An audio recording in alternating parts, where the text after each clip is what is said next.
Hello, and welcome to the UBT tutorial video series. In today's short video, we are going to go through the steps to log into your online retirement account. The website is www.ubt.com/RPS. This video will provide an easy step-by-step process to log into your online account, as well as the contact information of the UBT RPS Client Services team, should you have any questions or need any additional assistance. Before we get started, I need to share a disclaimer.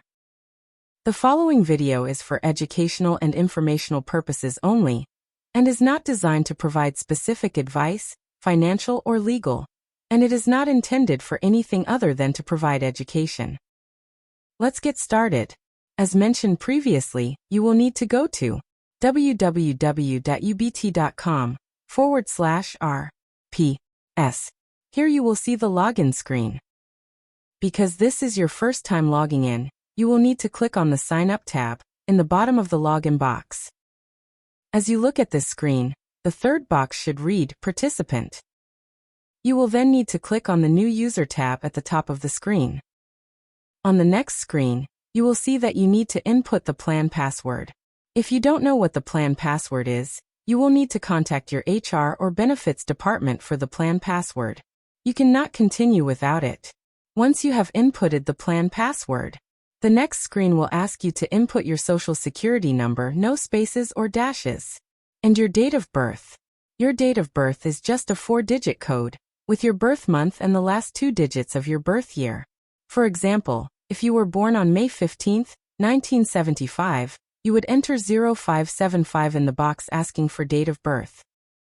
The next few screens are personal information screens, beginning with creating a new username and password. Your new username must be between 6 and 12 characters, and contain alphabetic and numeric characters, and is case sensitive. Your password must be 6 to 30 characters, and cannot be your social security number or any portion of your username, and is also case sensitive. The next step is select and answer your security question. Where it says Verification Question, use the drop-down arrow to select one of 4 security questions, then give the answer in the corresponding verification answer box. The next step is simply to either confirm or input your personal information such as marital status, address, phone number and email address, each of which is required to continue. We are almost done. The next box will ask you if you wish to receive your quarterly participant statement electronically. At this point, your login is complete and you can then step through the enrollment process. If you have any questions or need assistance, UBT is here to help. Simply email us at 401k@ubt.com or call us at 888-769-2362. And as always, thank you for watching.